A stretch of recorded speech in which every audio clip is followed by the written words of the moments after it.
হঠাৎ করেই অস্বস্তিতে মাছ মুরগির বাজার, যেন দাম বৃদ্ধির কোনো প্রতিযোগিতা শুরু হয়েছে। নদীর মাছের সাথে পাল্লা দিয়ে বাড়ছে সোনালী ও দেশি মুরগির দর, বেড়েছে 50 থেকে 100 টাকা পর্যন্ত। সরবরাহ সংকট আর বাড়তি পরিবহন খরচের অজুহাত দিচ্ছেন ব্যবসায়ীরা, তবে কিছুটা স্বস্তি দিচ্ছে ডিমের বাজার।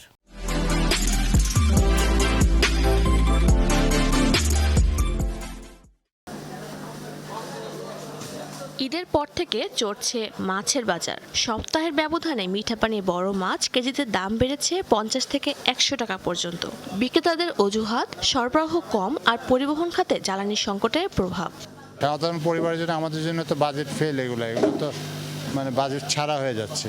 মাছের দাম তো প্রচুর, শুধু মাছ না, দ্রব্যমূল্য সব জিনিসের দাম বেশি, অনেক বেশি। দাম দিয়ে পাটি কিনে এনে ধরেন কেজিতে 50 টাকা বাড়ছে, কোনোটা 100 টাকা বাড়ছে, কোনোটা 20 টাকা বাড়ছে। দাম বাড়ছে, ওই যে লোকজন সবাই এসে পড়ছে, মাল কম, এই জন্য দাম বাড়ছে।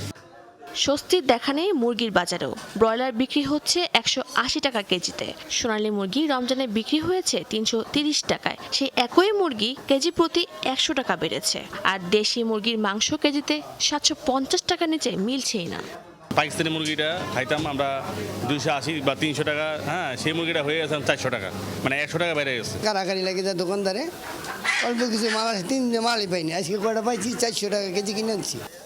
মধ্যবিত্তের আমিষের চাহিদা পূরণের শেষ ভরসা ডিমের বাজার। লাল ডিমের ডজন 105 থেকে 110 টাকায় মিলছে। হাঁসের ডিমের জন্য গুনতে হচ্ছে 180 টাকা।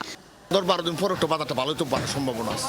আপাতত বাজার আগের বাজারে আছে, রমজান মাসে যে বাজার ছিল এই 10-5 টাকা শতকরা বাড়ছে। এখন যে অবস্থায় আছে বাজারে, এভাবে থাকলে সবার জন্য ভালো থাকে। লাগামহীন এই পরিস্থিতিতে বিপাকে পড়েছে সীমিত আয়ের মানুষ। আয়ের সাথে ব্যয়ের সঙ্গতি মেলাতে হিমশিম খাচ্ছে তারা। সাধারণ ক্রেতাদের অভিযোগ, তদারকির অভাবে ইচ্ছামতো দাম হাঁকানোর সুযোগ পাচ্ছে ব্যবসায়ীরা। শাজদিন অন্তরা, যমুনা নিউজ, ঢাকা।